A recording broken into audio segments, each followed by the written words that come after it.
Not all sequels can be good. In fact, a lot of the time, they are worse than the original. Though there are exceptions, like Terminator 2 and Top Gun Maverick. But then there are films like Joker 2. Ugh, let's not talk about that. Sometimes they're just cash grabs, trying to profit off the success of the first film, and in the case of the Jaws sequels, that is almost certainly the case. In my previous video, I covered how Jaws was the first summer blockbuster, and Universal Studios wanted to recapture that success. So that's where the 3 sequels come in. And they aren't very good. In fact, some of them are downright awful. Well, that's to put it politely.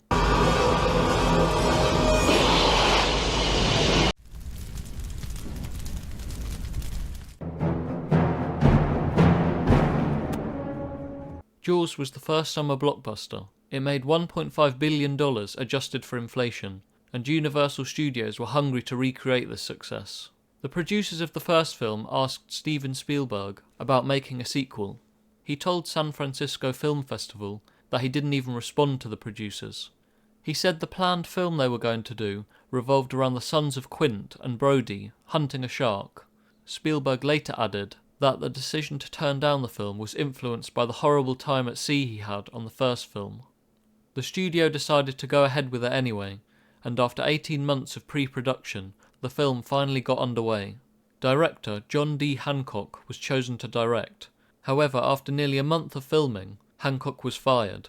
It was then given to French director Jeannot Szwarc.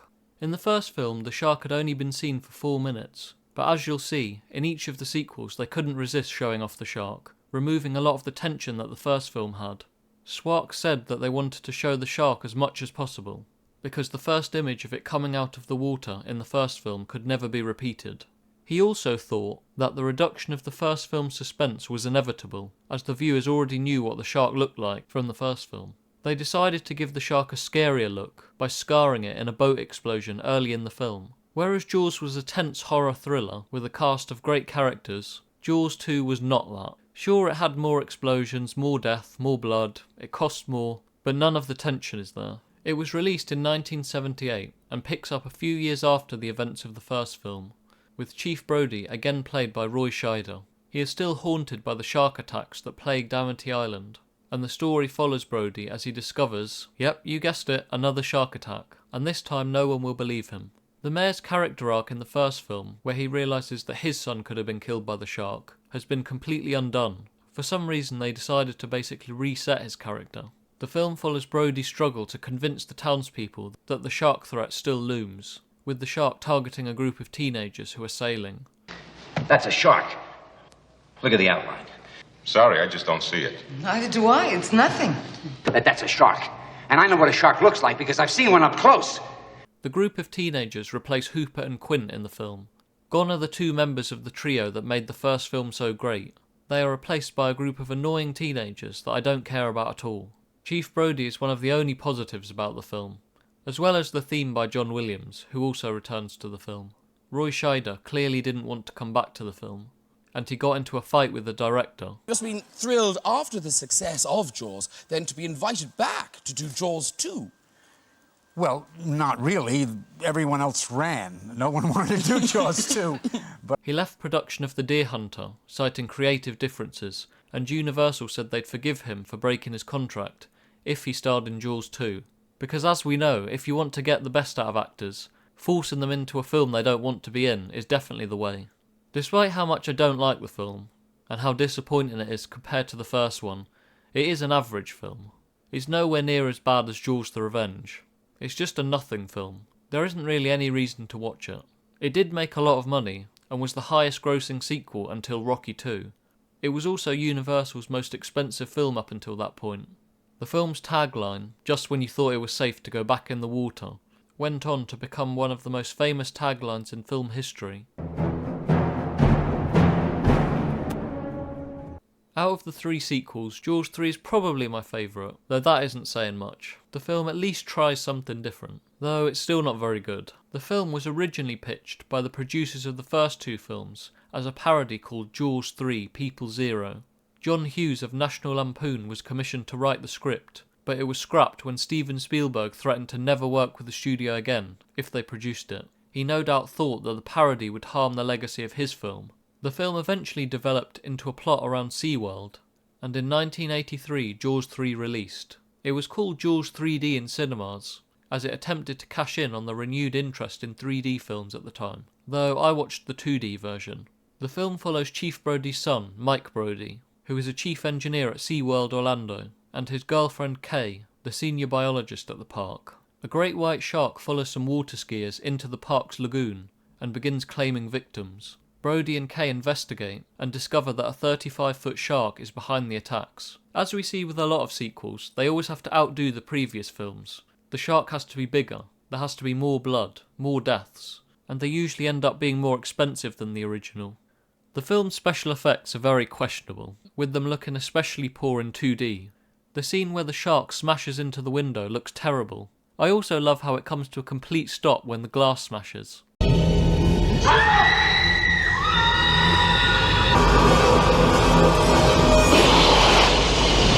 And also this is how it ends. It just looks awful. I get that these shots are made to look good in 3D, but when you compare it to the original film, they look horrible. And the effects aren't bad because it was made in the 80s. Bear in mind that Alien predates this film by 4 years, and the effects in that are much better. The thing that annoys me most about this film is the wasted potential. I really like the idea of the dark underwater tunnels, and that they could have been scary, with the shark lurking in the darkness, and the claustrophobic feel that they have. But the film decides to focus more on characters that I don't really care about. The film involved many writers, including Richard Matheson, who was forced to include Brody's 2 sons by Universal, which he thought was dumb. He also said that if the film was given to someone who knew how to direct, then he thought it would have been an excellent film. Roy Scheider laughed when he was asked to come back, and refused. Dennis Quaid starred as Mike Brody, and stated in a 2015 interview that of all his films, he made the most aggressive use of cocaine during the filming of Jaws 3, and he said that he was high in every frame in which he appears. Overall, the film was okay, and as I've said, of the 3 sequels, it's probably my favourite one, but that isn't much of a compliment. Now we come to the worst of the films, and I'm not exaggerating when I say this, but this may be one of the worst films of all time. From its laughable special effects, to the melodramatic plot, everything about it is just awful. It even prevented Michael Caine from being able to accept his Oscar. Yeah, he's in this film for some reason, I don't know why. The film stars everyone's favourite character from the first film, Ellen Brody, Martin Brody's wife. Lorraine Gary came out of retirement to play Ellen, in this monstrosity of a film. The film ignores Jaws 3 and acts as a sequel to Jaws 2, and it was made in less than 9 months. The rushed production of the film has been cited as one of the reasons that the film is so bad. The film starts and Martin Brody has died of a heart attack off screen, because that's what everyone loves to see. Don't you just love when great characters are killed off in a line of dialogue? Ellen lives with her son Sean, still on Amity Island. At Christmas, Sean is killed by a shark, and Ellen then becomes obsessed and thinks that the shark is personally attacking her family, which gave rise to the much parodied tagline, "This time it's personal." To get away from sharks, Ellen then travels to the Bahamas, in the middle of the ocean. And she's followed by the same shark. Yep, the same shark follows her a little over 1,000 miles in 3 days. The shark has such a brain that he attacks my family in Martha's Vineyard and then follows my wife to Florida. Hey, that's an angry shark. The whole film revolves around the melodrama of Ellen and Michael Caine's character, Hoagie. Why they chose to name Michael Caine's character Hoagie, I don't know. Isn't that a type of sandwich in America? I don't know, they probably mention it in the film somewhere. I was just trying to get through it. And if you thought the special effects in Jaws 3 were bad, wait till you see this. The film was awarded the Golden Raspberry for worst visual effects. I mean, what the hell is this? I mean, how was this allowed? How did people look at this and say, yep, that's what we want to go out? I don't even know. Also, the shark growls like a lion for some reason. It's also got one of the most famous film errors, as Michael Caine emerges from the water and his clothes are completely dry. Right now? Oh, bloody hell. Apparently he'd been standing around for so long between takes that his clothes have dried and no one noticed. You'd think someone on set would have pointed that out, but no one cared. And on top of all of that, it also features some dream sequences, because as we know, everyone loves a good dream sequence.